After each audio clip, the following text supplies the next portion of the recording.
तो चलिए गाइस, यहां से देखते हैं कुछ ऐसे क्वेश्चंस जब हमें दो से ज्यादा आर्ग्यूमेंट मिलेंगे। अब तक जो हमने क्वेश्चंस देखे थे वहां पर हमें सिर्फ दो आर्ग्यूमेंट मिल रहे थे, उनमें से हमें स्ट्रॉन्ग चुनना था। अब हमें दो से ज्यादा मिलेंगे, तीन भी हो सकते हैं, चार भी हो सकते हैं। तो अगर मल्टी आर्ग्यूमेंट वाले क्वेश्चंस हो तो भी कुछ ज्यादा फर्क नहीं पड़ेगा, हमारी अप्रोच, हमारा कंसेप्ट वही रहेगा। बस अब हमें दो से ज्यादा आर्ग्यूमेंट्स को चेक करना होगा, बस इतना ही। तो आइए जरा मूव करते हैं पहले क्वेश्चन की तरफ। तो देखिए स्क्रीन पर पहला क्वेश्चन आपको दिखाई पड़ रहा है, जो कि आपसे क्या कह रहा है कि should people with educational qualification higher than the optimum requirements be debarred from seeking jobs. कहने का मतलब ये है कि जो लोग अपनी जो यहाँ से जो मिनिमम जो योग्यता, यानी कि जो कम से कम जो न्यूनतम योग्यता हमें चाहिए होती है, ठीक है, उसके लिए जो अधिक योग्यता वाले लोग हैं, क्या उनको जो है रोक दिया जाना चाहिए वो फॉर्म भरने से, उसके लिए अप्लाई करने से। कहने का मतलब सपोज अगर कहीं पर किसी जॉब के लिए 12th पास आउट पर्सन चाहिए, ठीक है, लेकिन कोई व्यक्ति है जो कि ग्रेजुएट है, तो वो उसको ना भरे, ऐसा कर दिया जाए। अगर 12th है तो सिर्फ और सिर्फ 12th पास आउट कैंडिडेट को ही वहां पर एलिजिबिलिटी मिलनी चाहिए कि वो उसको फॉर्म भर सके। ठीक है, ये हमसे पूछा जा रहा है कि क्या ऐसा कर दिया जाना चाहिए। तो देखिए हम इसके यहाँ पर जो आर्ग्यूमेंट्स हमें कहते हैं वो क्या कहते हैं। पहला आर्ग्यूमेंट कहता है कि no it will further aggravate the problem of educated unemployment. देखिए यहाँ से हम इसे देखते ही कह देंगे कि नहीं, ये बिल्कुल भी स्ट्रॉन्ग नहीं है। रीज़न क्या है कि देखिए इससे अगर हम ऐसा कर दें, देखिए बात उसने कही कि नहीं ऐसा नहीं होना चाहिए। रीज़न क्या दिया कि इससे अनएम्प्लॉयमेंट की प्रॉब्लम जो है बढ़ जाएगी। अब देखिए मान लीजिए मैंने कहा 1000 वैकेंसी आई ऐसी जिनमें सिर्फ 12th पास आउट कैंडिडेट चाहिए, ठीक है। अब यहाँ से ग्रेजुएट भी हैं, वो इसको अब फॉर्म को नहीं भर रहे हैं, जो पोस्ट ग्रेजुएट हैं वो भी इसको नहीं भर रहे हैं, ठीक है। तो ये जो 12th वाले हैं सिर्फ, ये भी हैं तो एजुकेटेड ही। तो क्या हमारे पास 1000 वैकेंसीज हैं तो क्या 1000 कैंडिडेट 12th वाले नहीं रहे होंगे जो जॉब ले सके? ऑब्वियस है। तो बस अब क्या होगा कि इनमें से किसी को नहीं मिलेगी, लेकिन ये सारे के सारे यानी यहाँ से 1000 के 1000 लोग यहाँ से फुलफिल कर दिए जाएंगे। तो पहले भी 1000 लोगों को ही जॉब मिलनी थी, अभी भी 1000 लोगों को ही जॉब मिल रही है, तो इससे कोई अनएम्प्लॉयमेंट नहीं बढ़ा। इससे वही बात रही, बस फर्क इतना पड़ा कि जो ऊपर एजुकेशन लेने वाले लोग थे, जो अधिकतम योग्यता वाले लोग थे, उससे अधिक वाले, उनको रोक दिया गया। तो इससे अनएम्प्लॉयमेंट तो नहीं बढ़ेगा, ये तो बात श्योर है, ठीक है। तो यानी यहाँ से जो पहला जो आर्ग्यूमेंट है वो तो स्ट्रॉन्ग नहीं होगा, क्योंकि वो कह रहा है कि ऐसा कर दिया हमने, इसको नहीं करना चाहिए, क्योंकि ऐसा कर दिया तो इससे क्या होगा कि अनएम्प्लॉयमेंट बढ़ जाएगा, ठीक है, बेरोजगारी बढ़ेगी, जबकि ऐसा कुछ नहीं होने वाला। तो यहाँ से पहला स्ट्रॉन्ग नहीं होगा। दूसरा क्या कह रहा है कि यस ऐसा कर दिया जाना चाहिए, it creates complexes among employees and affects the work adversely. यानी कि ये जो है कॉम्प्लेक्सेस पैदा करता है, जटिलताएं पैदा करता है एम्प्लॉयज़ के बीच में। कि अगर मान लीजिए कहीं पर एक पर्सन है, एक जो है सेम प्रोफाइल पर दो व्यक्ति काम कर रहे हैं, एक सपोज पोस्ट ग्रेजुएट है और एक सिर्फ 12th है, तो जो पोस्ट ग्रेजुएट है और जो 12th है उनके बीच कॉम्प्लेक्सेस पैदा कर देता है ये। तो ऐसा भी नहीं है, अगर कोई भी दो पर्सन है वो सेम डेजिग्नेशन पर काम कर रहे हैं, भले ही उनमें से किसी की भी क्वालिफिकेशन कोई भी हो, तो उसमें कोई कॉम्प्लेक्सेस यहाँ पर नहीं देखने को मिलते, और ना ही ये उनके वर्क को एडवर्सली अफेक्ट करता है। तो यहाँ से सेकेंड आर्ग्यूमेंट भी जो है वो स्ट्रॉन्ग नहीं होगा। थर्ड क्या कहता है कि no it goes the basic rights of the individuals, कि ऐसा नहीं होना चाहिए। क्यों? रीज़न ये है क्योंकि ये किसी भी व्यक्ति के, किसी व्यक्ति विशेष के जो है, जो उसके जो मैं कहूँ मौलिक अधिकार हैं उनके खिलाफ है। तो यस ये बात सही है। रीज़न भाई, अगर आपने कहा कि एक 12th पास आउट कैंडिडेट इसको भर सकता है, और मान लीजिए कि कोई ग्रेजुएट है, तो क्या जो ग्रेजुएट है क्या वो 12th पास नहीं होगा? ऑब्वियस होगा। तो फिर वो क्यों नहीं भर सकता? भरना चाहिए उसे। तो अगर हम उसको रोक रहे हैं तो इसका मतलब ये है कि हम उसके मौलिक अधिकारों का हनन कर रहे हैं, उसके जो इंडिविजुअल राइट्स हैं उनको जो है हम खराब कर रहे हैं, उनका हनन किया जा रहा है। तो यहाँ से ये वाला जो पॉइंट है वो सही बनता है नहीं। थर्ड जो आर्ग्यूमेंट है वो स्ट्रॉन्ग है। इसके बाद देखिए फोर्थ क्या कह रहा है, yes this will increase productivity, इससे प्रोडक्टिविटी बढ़ जाएगी। ये तो बिल्कुल ही नॉनसेंस एम्बिगुअस बात हो गई, जिसका कोई मीनिंग ही नहीं निकल रहा है, ठीक है, कि इससे प्रोडक्टिविटी कैसे बढ़ जाएगी। भाई कोई लेना देना नहीं है प्रोडक्टिविटी का, कि अगर हम हायर मैक्सिमम वाले जो हायर एजुकेशन वाले कैंडिडेट्स हैं उनको रोक दें फॉर्म भरने से, तो इससे प्रोडक्टिविटी बढ़ जाएगी। कोई लेना देना ही नहीं है इसका प्रोडक्टिविटी के साथ। तो ये भी यहाँ से स्ट्रॉन्ग नहीं होगा। तो आंसर क्या आएगा यहाँ से? ओनली थर्ड इज स्ट्रॉन्ग, ठीक है। सो ये चीज़ क्लियर हुई। तो बढ़ते हैं यहाँ से आगे। क्या कहता है, should India go in for computerisation in all possible sectors, यानी इंडिया जो है सभी जितने भी संभावित क्षेत्र हैं, सभी संभावित जो सेक्टर्स हैं, उन सभी में कंप्यूटराइजेशन कर दे, वो कंप्यूटर का इस्तेमाल शुरू कर दे। पहला क्या कह रहा है, yes it will bring efficiency and accuracy in the work. तो देखते हैं, हम समझ गए कि यस स्ट्रॉन्ग है, एक्यूरेसी भी आएगी और एफिशिएंसी भी आएगी, तो ऐसा कर दिया जाना चाहिए। तो पहला यहाँ से क्या हो गया, बिल्कुल स्ट्रॉन्ग। दूसरा क्या कह रहा है, no it will be an injustice to the monumental human resources which are at present under utilise. यानी एक तरीके से वो कह रहा है कि उन लोगों के साथ ये इनजस्टिस हो जाएगा जो इस तरह से जो है अभी पूरी तरीके से इसका जो इस्तेमाल में नहीं लाए जा रहे हैं। ठीक है, तो यानी ये चीज़ जो है कहीं ना कहीं मतलब इसके इररिलेवेंट है, इस स्टेटमेंट के कहीं से रेलेवेंसी नहीं बनाती। तो जब रेलेवेंट नहीं है तो स्ट्रॉन्ग होने का मतलब ही नहीं बनता। यानी सेकंड भी यहाँ से क्या आर्ग्यूमेंट स्ट्रॉन्ग नहीं होना चाहिए। थर्ड क्या कह रहा है कि नहीं, इसके लिए जो है हमें बहुत भारी धनराशि की ज़रूरत है, बहुत ज़्यादा पैसे की ज़रूरत है और हमें इस पर जो है पैसा बर्बाद नहीं करना चाहिए। भाई देखिए, ये पैसा बर्बादी वाली चीज़ नहीं है, ये तो ऐसी चीज़ है कि अगर आप इस पर 100 रुपये खर्च करें तो एफिशिएंसी और प्रोडक्टिविटी बढ़ाकर आपको 150 रुपये लौटाएगी। ठीक है, तो और आप जितने भी सेक्टर्स हैं वहाँ पर आप देख भी सकते हैं कि यूनिवर्सल ट्रूथ है कि कंप्यूटर के इस्तेमाल से कहीं पर भी लॉस नहीं होगा हमें, ये बात फैक्ट है। तो यूनिवर्सल ट्रूथ है, इसलिए हमने उसको माना और ये उसके अगेंस्ट बात कर रहा है, इसलिए हमने इसको क्या कहा कि ये आर्ग्यूमेंट जो है स्ट्रॉन्ग नहीं है यहाँ से।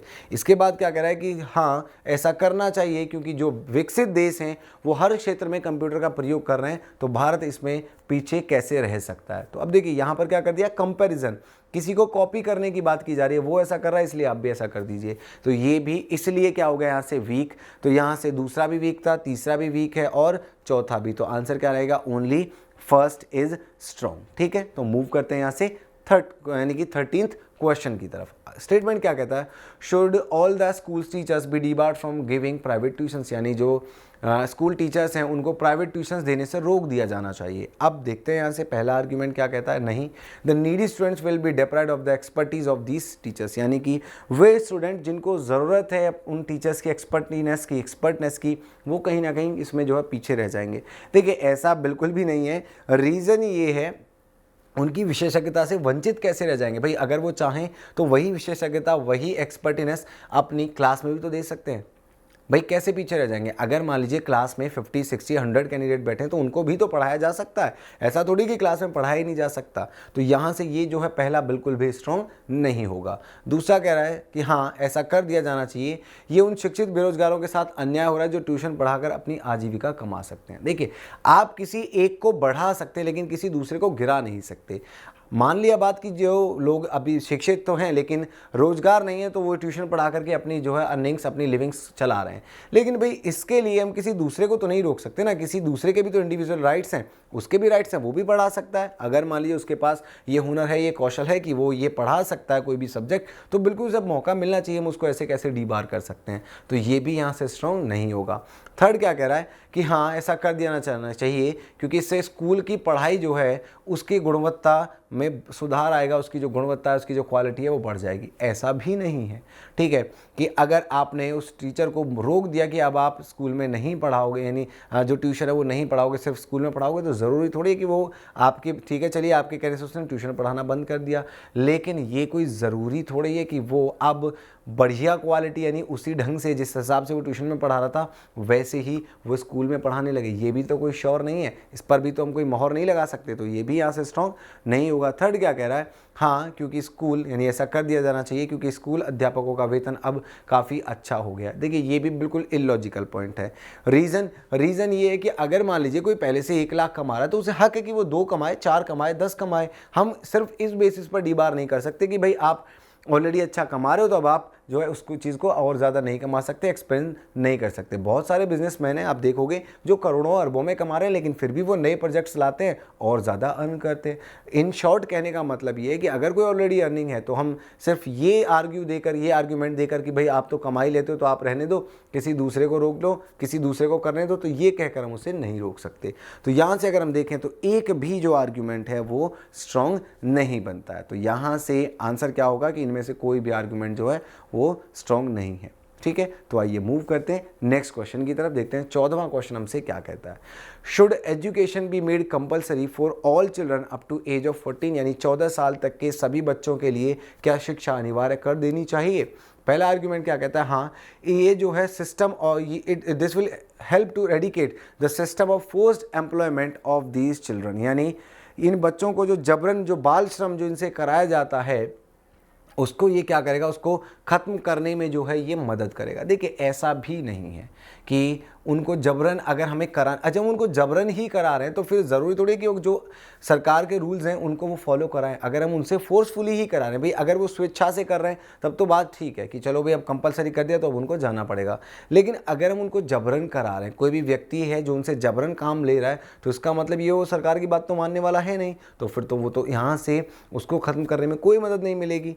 दूसरा क्या कह रहा है, हाँ पूरी जनसंख्या को शिक्षित करने का यह एक असरदार तरीका है, तो ये बिल्कुल सही है। क्योंकि देखिए आज अब इस समय जो 14 ईयर्स ओल्ड है या अप टू 14 है वो शिक्षित होंगे, फिर जैसे जैसे जनरेशन्स आगे बढ़ेंगी तो आगे आने वाली जनरेशन भी शिक्षित होती रहेगी। तो एक समय ऐसा आएगा कि हर हमारी जो जितनी भी जनरेशन है, जितने भी लोग हैं, वो सभी क्या होंगे, शिक्षित होंगे।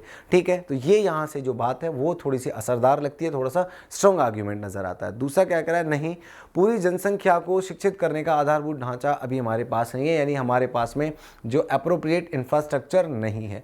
ऐसा बिल्कुल भी नहीं है भाई, अगर सरकार कोई चीज़ कहती है कि आप ऐसा करिए तो ऑब्वियस है सरकार ने उसके लिए बंदोबस्त किए होंगे, उसके लिए जो मूलभूत जो ज़रूरत है उनका जो है व्यवस्था की होगी। तो यहाँ से थर्ड वन जो है वो बिल्कुल भी स्ट्रॉन्ग नहीं होगा, वीक हो जाएगा। तो अभी तक यहाँ से केवल कौन सा सेकेंड आर्ग्यूमेंट जो है वही स्ट्रॉन्ग है। थर्ड क्या कह रहा है कि हाँ इससे जीवन स्तर में सुधार होगा, यानी कि ये जो स्टैंडर्ड ऑफ लिविंग है उसको इम्प्रूव करेगा। ऐसा भी नहीं है, ऐसा इसलिए नहीं है, रीज़न उसका ये है कि देखिए अगर कोई व्यक्ति है 14 साल तक पढ़ लेता है तो ऐसा नहीं है कि अब वो कोई बहुत ज़्यादा बड़ी पोस्ट पे आईएएस बन जाएगा या वो जो है कहीं का कलेक्टर या फिर जो है वो बहुत बड़ा ऑफिसर बन जाएगा। ऐसा नहीं है, उसको एक बेसिक उसकी ज़रूरतें पूरी होंगी, लेकिन ऐसा नहीं है कि उससे उसका स्टैंडर्ड ऑफ लिविंग जो है वो इम्प्रूव हो जाएगा। तो यहाँ से ये भी आर्ग्यूमेंट स्ट्रॉन्ग नहीं बनेगा। तो यहाँ से केवल और केवल सेकंड जो आर्ग्यूमेंट था वो यहाँ से जो है स्ट्रॉन्ग बना। तो आंसर क्या आ जाएगा, only second argument is strong. ठीक, तो चलिए मूव करते हैं यहाँ से एक और क्वेश्चन की तरफ। क्या कहता है, should trade unions B ban completely, यानी जो ट्रेड यूनियंस हैं क्या उनको कंप्लीटली बैन कर दिया जाए। तो देखते हैं आर्ग्यूमेंट क्या कहता है।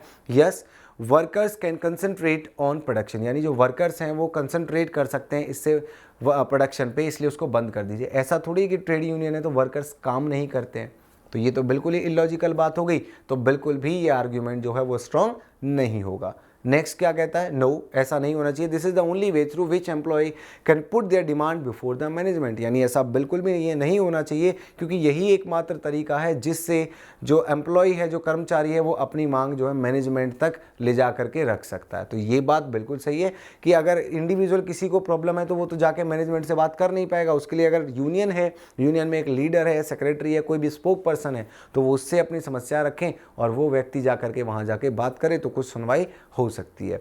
तो इसलिए सेकंड जो है यहाँ से बिल्कुल स्ट्रॉन्ग आर्ग्यूमेंट बन जाएगा। ठीक है, तो चलिए थर्ड की तरफ मूव करते हैं। थर्ड क्या कहता है argument, yes employ get their illegal demands fulfilled through these unions, यानी कि हाँ इनको बंद कर देना चाहिए, क्योंकि एम्प्लॉय जो है अपनी गैर कानूनी डिमांड्स को, गैर कानूनी जो उनकी जो डिमांड्स हैं उनको भी पूरा करा लेते हैं। भाई ऐसा तो नहीं है, गैर कानूनी अगर होगी तो उसको पूरा मैनेजमेंट कभी भी नहीं करेगा। ठीक है, यहाँ से जो गलत जो मांगे हैं उनको भी वो पूरा करा लेते हैं, ऐसा बिल्कुल नहीं है। तो यहाँ से हम इसको स्ट्रॉन्ग नहीं कहेंगे। फोर्थ कहता है कि नहीं, जो दूसरे जो कंट्रीज़ हैं जो कि इकोनॉमिकली स्ट्रॉन्ग हैं उनमें ट्रेड यूनियंस जो है बंद नहीं की गई हैं, इसलिए यहाँ पर भी बंद नहीं होनी चाहिए। अगेन किसी को कॉपी करने की बात की गई, सीधा देखते ही क्या वीक कह देंगे, तो यहाँ से ये आर्गुमेंट भी स्ट्रॉन्ग नहीं होगा। तो कौन सा बनेगा, केवल और केवल सेकंड। तो यहाँ से हमारा आंसर क्या आएगा, only second argument is strong. ठीक है, तो मूव करते हैं यहाँ से अगले क्वेश्चन की तरफ।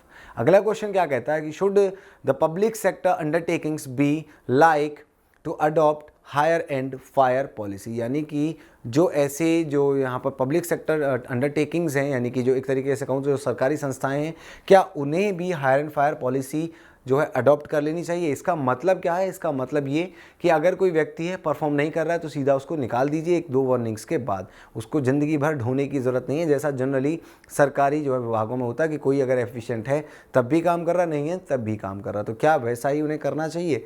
तो पहला कह रहा है हाँ ऐसा होना चाहिए, क्योंकि ये जो है इन अंडरटेकिंग्स को, इन संस्थाओं को मुक्ति मिलेगी, आज़ादी मिलेगी उन लोगों से जो परफॉर्म नहीं करते हैं। तो ये बात बिल्कुल सही है भाई, जब सीधी सीधी है बात है कि जब परफॉर्म नहीं करेगा बाहर जाएगा तो ऑब्वियस है व्यक्ति जो है परफॉर्म करेगा। और दूसरी बात, जो एम्प्लॉई परफॉर्म करते हैं उनको रिवॉर्ड देने में भी फिर मदद मिलेगी, क्योंकि अननेसेसरी लोगों को बाहर निकाला जा रहा है तो वहाँ से हमें फिर ये भी पहचान कर पाएंगे कि कौन बढ़िया परफॉर्म कर रहा है, तो उसको रिवॉर्ड भी मिलेंगे। तो पहला बिल्कुल स्ट्रॉन्ग यहाँ से। दूसरा क्या कह रहा है, नो ऐसा नहीं होना चाहिए, this will give an unjust handle to management and they may use it indiscriminately. यानी कहने का मतलब ये है कि ये कहना चाह रहा है कि इससे प्रबंध के हाथों में अन्याय करने का अधिकार आ जाएगा और वो इसका अंधाधुंध प्रयोग करने लगेंगे। यानी कि कहने का मतलब ये है कि एक तरीके से उनके हाथ में अगर पावर आ जाएगी मैनेजमेंट के हाथ में, प्रबंधन के हाथों में, तो वो इसे गलत तरीके से इस्तेमाल कर सकते हैं। भाई देखिए, गलत तरीके से इस्तेमाल तो कोई भी चीज़ कहीं भी की जा सकती है, ऐसा नहीं है। कोई भी चीज़ है, अगर मान लीजिए मैं बुलेट की बात करूँ तो वो जहाँ किसी की जान बचाती है तो वहीं किसी की जान ले भी सकती है, ठीक है। हवाई जहाज़ है, अगर वो लोगों को, लाखों लोगों को, हज़ारों लोगों को पहुंचाता है तो उनकी जान भी ले सकता है। तो इसका मतलब ये तो नहीं है कि हम उसका इन्वेंशन ही बंद कर दें, उसका प्रयोग ही बंद कर दें। तो ऐसा नहीं है कि अगर किसी चीज़ को मिसयूज़ किया जा सकता है तो उसको बनाओ ही मत, ये गलत है, ये अप्रोच नहीं है सही।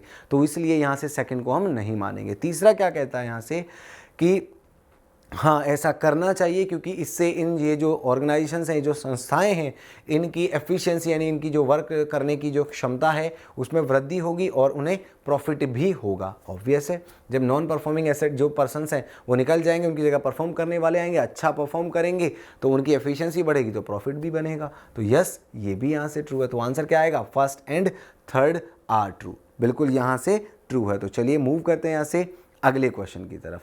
अगले क्वेश्चन क्या कहता है, is caste based reservation policy in professional college justified. यानी जो प्रोफेशनल कॉलेजेस हैं, क्या वहाँ पर कास्ट बेस्ड जो रिजर्वेशन पॉलिसी है क्या वो जस्टिफाइड है। तो चलिए देखते हैं, जातिगत यानी आरक्षण जो दिया जाता है, ठीक है, क्या वो वहाँ पर सही है, ये हमसे पूछा जा रहा है। तो पहला क्या कह रहा है कि हाँ ये जो है उन कम असुविधा, जो मतलब जिनको सुविधाएं कम मिली, उन लोगों को सुविधा प्राप्त लोगों के बराबर लाने के लिए आवश्यक है। कहने का मतलब ये है, यहाँ से अगर हम देखें कि this step is must to bring the under privileged at par with the privileged ones. यानी कि ये उन लोगों को, जो लोग बढ़िया सुविधा प्राप्त करके जो वहाँ तक पहुँचे और जो बढ़िया सुविधा प्राप्त जिनको नहीं हुई है, तो उन लोगों को बराबरी पे लाने के लिए ये चीज़ ज़रूरी है। लेकिन ये किसने कह दिया कि किसी व्यक्ति या किसी जाति विशेष को ही जो है अल्प सुविधाएं कम मिली हैं। देखिए, एक समय था जब ऐसा हुआ करता था, लेकिन वो आज से और 150-200 साल पहले की बात थी। आज के समय में वो चीज़ें नहीं हैं, ठीक है। तो अब ऐसा नहीं है कि किसी जाति विशेष को या है कि जो है असुविधाएं कम हैं या बाकी सबको पूरी सुविधाएं मिल रही हैं। तो ये जो है यहाँ पर स्ट्रॉन्ग आर्ग्यूमेंट नहीं बनता। सेकंड क्या कहता है, no it obstruct the establishment of a classless society. कहने का मतलब यहाँ से ये बना कि ऐसा नहीं किया जाना चाहिए, क्योंकि यह एक जाति रहित जो समाज हम बनाने की कोशिश कर रहे हैं उसमें रुकावट पैदा करेगा। यस, ऑब्वियस है। रीज़न क्या है भाई, देखिए, जब हम पहले ही ये कह देंगे कि भाई आप इस कास्ट से बिलोंग करते हैं तो आपको रिजर्वेशन मिलेगा, ठीक है, आप इस कास्ट से मिलते हैं तो आपको रिजर्वेशन नहीं मिलेगा, तो जिनको रिजर्वेशन नहीं मिला, एक तो ये उनके मन में गलत भावना पैदा करेगा उन लोगों के लिए जिनको रिजर्वेशन मिल रहा है। दूसरी चीज़, अगर उनको सिर्फ किसी भी व्यक्ति को सिर्फ उस जाति विशेष का होने की वजह से अगर सुविधाएं मिल रही हैं, अगर उनको आरक्षण का लाभ मिल रहा है, तो कोई भी ये नहीं चाहेगा कि उनकी वो जाति उनसे हटा दी जाए, उनसे वो जाति खत्म की जाए। तो कहीं ना कहीं जो हम एक कास्टलेस सोसाइटी की बात कर रहे हैं कि कोई कास्ट नहीं, सब इक्वल, सब बराबर, तो कहीं ना कहीं ये उसमें रुकावट पैदा करेगा। तो बात सही है, तो इसलिए ये क्या होना चाहिए, यहाँ से स्ट्रॉन्ग आर्ग्यूमेंट बनना चाहिए। थर्ड क्या कह रहा है कि ये जो है निचली जाति के जो लोग हैं, यानी कि जो शेड्यूल कास्ट से हैं, उन लोगों को उच्च जाति वाले जो हायर क्लास वाले जो उनका दमन करके रखते हैं उनसे बाहर निकालने में मदद करेगा। देखिए, ऐसा भी नहीं है, फिर से वही चीज़ कि ये पुराने समय की बात थी जब ऐसी चीज़ें हुआ करती थी। अब हमारे पास संविधान है, हर आदमी को बराबरी से जीने का जो है हक है, और अगर कोई इस चीज़ के अगेंस्ट जाता है तो फिर उसके लिए कानून है, पुलिस है। तो अब संविधान हमारा हम सभी को बराबरी का मौका देता है। तो ये चीज़ की ज़रूरत अब वाकई नहीं है, क्योंकि संविधान में भी ये कुछ समय के लिए रखा गया था, उस पर्टिकुलर समय के बाद भी। अब देखिए, बहुत सारे मुद्दे हैं, मैं हालांकि उन पर नहीं जाना चाहूँगा। तो खैर, इन शॉर्ट मैं यहाँ से इतना ही कहूँगा कि अब ऐसा नहीं है, जो पॉइंट 3 में यहाँ पर बताया गया, तो यहाँ से जो है ये भी आर्ग्यूमेंट जो है स्ट्रॉन्ग नहीं बनेगा। तो कौन सा होगा यहाँ से, केवल और केवल सेकंड जो है, यानी ओनली सेकंड यहाँ से स्ट्रॉन्ग आर्ग्यूमेंट बनेगा। ठीक है, तो आइए चलिए देखते हैं यहाँ से अगला क्वेश्चन। उम्मीद कर रहा हूँ यहाँ तक के जो क्वेश्चन है वो आपको समझ में आ रहे होंगे। मूव करते हैं अगले क्वेश्चन की तरफ। तो क्या कहता है कि जो जेनेटिकली मॉडिफाइड जो आयात किए गए जो बीज हैं, जो सीड्स हैं, इंपोर्टेड सीड्स, क्या उन पर कंप्लीटली बैन लगा दिया जाना चाहिए? तो पहला क्या कह रहा है, हाँ ऐसा कर दीजिए, क्योंकि इससे क्या होगा कि जो डोमेस्टिकली जो सीड प्रोड्यूस किए जा रहे हैं उनकी जो डिमांड है वो बढ़ जाएगी। देखो फिर से वही चीज़ जो भी मैंने थोड़ी देर पहले बताई थी कि हम किसी एक चीज़ को बढ़ाने के लिए किसी दूसरी चीज़ को नीचे नहीं गिरा सकते। अगर डोमेस्टिक सीड्स अच्छे हैं तो बाय डिफ़ॉल्ट जो लोग हैं वो डोमेस्टिक सीड्स की तरफ मूव करेंगे, लेकिन अगर उनकी क्वालिटी यहाँ से जो जेनेटिकली मॉडिफाइड जो सीड्स हैं उनसे कम है तो उनको ऑब्वियस है नहीं मांगेंगे लोग, फिर वो इंपोर्टेड सीड्स की डिमांड करेंगे। तो आप क्वालिटी बढ़ाइए, बाय डिफ़ॉल्ट डिमांड बढ़ जाएगी। तो इसलिए जो पहला आर्गुमेंट है वो स्ट्रॉन्ग नहीं है। दूसरा क्या कह रहा है कि this is the only way to increase production substantially, तो यानी यहाँ से यही एकमात्र तरीका है कि जिससे कि हम उत्पादकता को बढ़ा सकते हैं। ठीक है, तो यहाँ से बिल्कुल ऑब्वियस है कि भाई इससे क्या होगा कि उत्पादन बढ़ेगा, क्योंकि हमें मालूम है कि जो जेनेटिकली जो मॉडिफाइड सीड्स हैं वो ऑब्वियस है उनकी जो प्रोडक्शन है, उनकी जो उत्पादन क्षमता है वो ज़्यादा होती है। तो यानी यहाँ से हमें मदद मिलेगी प्रोडक्शन को बढ़ाने में। तो सेकंड वन स्ट्रॉन्ग है यहाँ से। दूसरा क्या कह रहा है कि हाँ इसको रोक दो, इंपोर्ट को यानी कि इनको जो है बैन कर दो। क्यों? क्योंकि कह रहा है कि ये जो इस तरह के जो बीज हैं ये जो है स्वास्थ्य पर प्रतिकूल प्रभाव डालते हैं। देखिए ये चीज़ें ऑलरेडी लैब में टेस्टेड हैं कि उनका कोई साइड इफेक्ट नहीं है। ठीक है, उनका कोई साइड इफेक्ट नहीं है। तो अब यानी यहाँ से अगर हम ऐसा कह रहे हैं कि ये प्रतिकूल प्रभाव डालते हैं तो ये क्या हम उस चीज़ को बिना वजह सुपरफ्लूअस बना रहे हैं कि इनको बंद कर दो, नहीं तो इनको खाने वाले लोग बीमार हो जाएंगे। देखो जबकि वो लैब टेस्टेड है, ऐसा कुछ उनमें नहीं होता है। ठीक है, उनको बहुत अच्छे तरीके से बस अच्छी क्वालिटी के जो प्लांट्स हैं उनसे जो है उनका संकरण कराया जाता है और संकर होने के बाद वो बीज बन करके तैयार होते हैं। ठीक है, तो उनको बहुत बढ़िया एडवांस टेक्नोलॉजी के साथ बनाया जाता है, इसलिए उनकी प्रोडक्शन ज़्यादा होती है, ना कि उनसे कोई प्रतिकूल प्रभाव पड़ेगा हेल्थ पर। तो ये भी यहाँ से स्ट्रॉन्ग नहीं होगा। तो आंसर कौन सा होगा? Only second. ठीक है, तो आइए चलिए यहाँ से मूव करते हैं एक और क्वेश्चन की तरफ। तो अगला क्वेश्चन हमसे क्या कहता है, should the income of generated out of the agriculture activities B taxed, यानी जो कृषि से जो आय प्राप्त होती है क्या उस पर भी जो है कर लगाया जाना चाहिए, उस पर भी टैक्स लगना चाहिए? तो पहला क्या कहता है, नहीं, ऐसा नहीं होना चाहिए। Reason, farmers are otherwise suffering from natural calamities and low yield coupled with low procurement price and their income should not be taxed.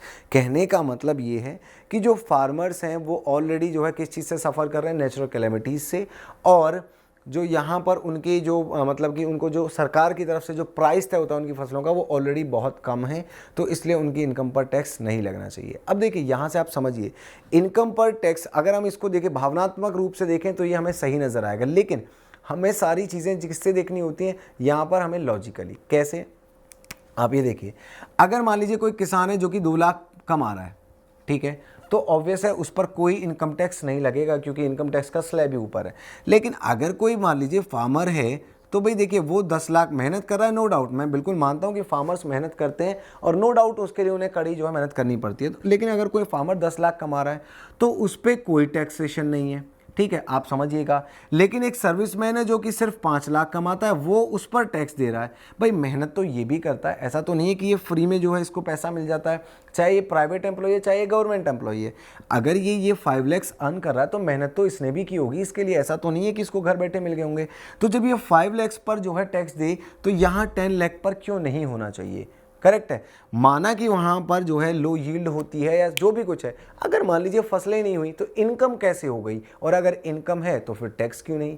Clear सी बात है। अगर मान लीजिए जो छोटे छोटे किसान हैं जिनके पास में बहुत कम ज़मीनें हैं, बहुत ज़्यादा पशु नहीं है, कोई बहुत ज़्यादा टेक्नोलॉजी से वो खेती नहीं कर पा रहे, तो ऑब्वियस है उनकी इनकम भी इनकम टैक्स के स्लैब में जाएगी नहीं, तो उनसे कोई टैक्स वसूला भी नहीं जाएगा। लेकिन वो बड़े किसान जो कि बहुत ज़्यादा बड़े जो है लेवल पर जो है फार्मिंग करते हैं, उनके पास ज़मीनें भी ज़्यादा हैं और वो जो है व्यावसायिक फसलें भी उगाते हैं, लेकिन उनसे तो लिया जाना चाहिए। तो अब देखिए सेकंड क्या कह रहा है हमसे, सेकंड कहता है कि yes majority of the population is dependent on agriculture and hence their income should be tax to augment the resources. देखिए बिल्कुल फैक्ट बात है कि भारत में सबसे ज़्यादा जो लोग हैं वो डिपेंडेंट है कृषि पर, और कृषि पर ही टैक्स नहीं लगता, इसलिए भारत सरकार को टैक्स की कमी भी महसूस होती है, यानी टैक्सेशन जो है कम होता है। तो इस सेक्टर पर अगर टैक्स लगाया जाए, अब देखिए टैक्स लगाने का मतलब ये नहीं है कि सभी से वसूल लिया जाएगा, केवल उन्हीं किसानों से लिया जाएगा जो टैक्स के स्लैब में आते हैं, जिनके पास ज़्यादा ज़मीनें हैं, जो लोग ज़्यादा बड़े लेवल पर खेती कर पा रहे हैं या फिर जो है व्यावसायिक फसलें उगाते हैं, उनसे उन्हें अच्छी इनकम इनकम होती है, केवल उन्हीं से टैक्स लिया जाएगा। वो मजदूर या वो किसान नहीं जिनके पास 2, 4, 5 बीघा ज़मीन है सिर्फ और वो उसमें अपना ही गुजारा कर पा रहे हैं, तो ऑब्वियसली उनकी इनकम उतनी होती भी नहीं, तो वो टैक्सेशन में आएंगे भी नहीं। तो यहाँ से आपको भावनात्मक रूप से सोचने की ज़रूरत नहीं है, इसको प्रैक्टिकली सोचिएगा कि जो किसान 15 लाख, 10 लाख या 20 लाख कमा रहा है, अगर वो उसमें से टैक्स देता है तो कोई प्रॉब्लम नहीं होगी उसे, ठीक है। तो यहाँ से ये आर्ग्यूमेंट जो है वो क्या बनता है, स्ट्रॉन्ग आर्ग्यूमेंट बनता है, ठीक है। तो नेक्स्ट मूव करते देखिए, थर्ड क्या कहता है कि yes many big farmers earn much more than the majority of the service earners and they should be taxed to remove the disparity।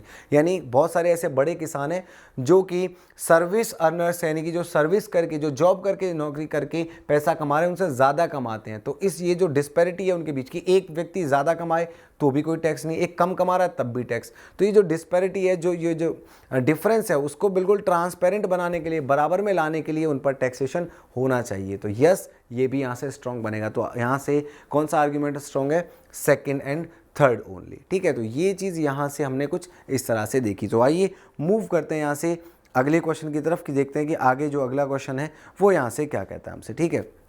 लिखा हुआ है कि should all the management institutes in the country be brought under government control, यानी जितने भी management institutes हैं उन सभी को क्या सरकार के अधीन कर देना चाहिए। तो पहला क्या कह रहा है कि नहीं, ऐसा नहीं होना चाहिए, because government does not have adequate resources to run institutes effectively. नहीं, ऐसा नहीं होना चाहिए बिकॉज सरकार के पास जो है एडिकेट रिसोर्सेज नहीं है। भाई सरकार के पास क्या नहीं है, देश के अंदर जितने भी रिसोर्सेज हैं सब सरकार के हैं। तो अगर सरकार चाहे तो बिल्कुल कर सकती है। तो इसलिए ये तो यहाँ से बिल्कुल ही क्या हो गया, इररिलेवेंट हो गया, यानी बिल्कुल ही वीक आर्ग्यूमेंट हो गया। दूसरा क्या कह रहा है, no each student should be given freedom to function on its own, यानी नहीं, ऐसा नहीं किया जाना चाहिए। अगर वो प्राइवेट इंस्टीट्यूट है तो उसको फ्रीडम होनी चाहिए कि वो अपने आप से अपने फैसले ले सके, अपने हिसाब से वो फंक्शन कर सके। तो यस ये यहाँ से स्ट्रॉन्ग आर्ग्यूमेंट बनता है, ठीक है। सरकार का इंटरफेयर यहाँ क्यों नहीं, कि अगर मान लीजिए वो प्राइवेट इंस्टीट्यूट है तो अब सरकार अगर उसमें जो है इंटरफेयर कर रही है तो वो प्राइवेट कहाँ रह गया। अगर वो अपने फैसले नहीं ले पा रहा है तो फिर वो प्राइवेट इंस्टीट्यूट कहाँ रह गया, फिर तो वो सरकार ही हो गया, ठीक है। तो इसलिए उनको यहाँ पर क्या होना चाहिए, छूट मिलनी चाहिए। दूसरा क्या कह रहे हैं, इसे अगला क्या कह रहे हैं, यानी third one, yes this will enable to have standard education for all the students, यानी ये जो है सभी स्टूडेंट्स को एक स्टैंडर्ड एजुकेशन देने में मदद करेगा। ऐसा भी नहीं है, क्योंकि बहुत सारे ऐसे प्राइवेट इंस्टीट्यूट्स हैं जो अपने आप ओन करते हैं, अपने आप को रन करते हैं और उनकी जो शिक्षा का स्तर है बहुत बढ़िया है। तो ज़रूरी नहीं है कि सिर्फ अगर सरकार के इंटरवेंशन से ही, सरकार अगर इंटरवीन करेगी तभी शिक्षा का स्तर सुधरेगा, ऐसा नहीं है यहाँ पर। तो यहाँ से ये आर्ग्यूमेंट भी स्ट्रॉन्ग इसका नहीं बनेगा। नेक्स्ट देखते हैं क्या कहता है, yes only then the quality of education would be improved. Again same चीज़ कि यहाँ से अगर हम देखें तो ऐसा नहीं है कि केवल तभी शिक्षा की जो क्वालिटी है बढ़ेगी, यानी वही जो थर्ड स्ट्रॉन्ग में लिखा था, थर्ड आर्ग्यूमेंट में वही फोर्थ में भी लिख दिया। लेकिन ऐसा कोई ज़रूरी नहीं है, ऐसा यहाँ से कोई ये चीज़ कंपलसरी नहीं है कि सरकार अगर जो है इस चीज़ को अपने अधीन लेगी तो तभी शिक्षा का स्तर यहाँ से सुधरेगा। तो यहाँ से आंसर जो होना चाहिए वो कौन सा होना चाहिए, ओनली सेकंड इज स्ट्रॉन्ग, ठीक है। तो ये हमने यहाँ से फाइनलाइज किया कि इसका जो आंसर है वो क्या होना चाहिए गाइस, ओनली थर्ड स्ट्रॉन्ग। तो ये हमने कुछ क्वेश्चंस देखे थे आर्ग्यूमेंट पर बेस्ड, जब हमने बात की 2 आर्ग्यूमेंट की, जब हमने बात की 2 से ज़्यादा की भी। तो आई होप कि यहाँ से ये क्वेश्चंस आपको सभी समझ में आए होंगे, ये जो चैप्टर है आपने अच्छे से समझा होगा और आपको डेफिनेटली मदद मिलेगी जब आप एग्ज़ाम में इन क्वेश्चंस को कर रहे होंगे। तो इस चैप्टर में बस इतनी ही चीज़ें आपको मिलेंगी, इन्हीं चीज़ों पर बेस्ड सारे कंसेप्ट्स रहेंगे। तो उम्मीद करता हूँ कि ये आपको अच्छे से समझ में आ गया होगा और आप जो है यहाँ से एबल होंगे एग्जाम में ऐसे क्वेश्चंस को सॉल्व करने के। थोड़ी सी प्रैक्टिस अगर आप करते रहेंगे इन कंसेप्ट के साथ तो डेफिनेटली आप इस चैप्टर को सॉल्व कर पाएंगे। So thank you.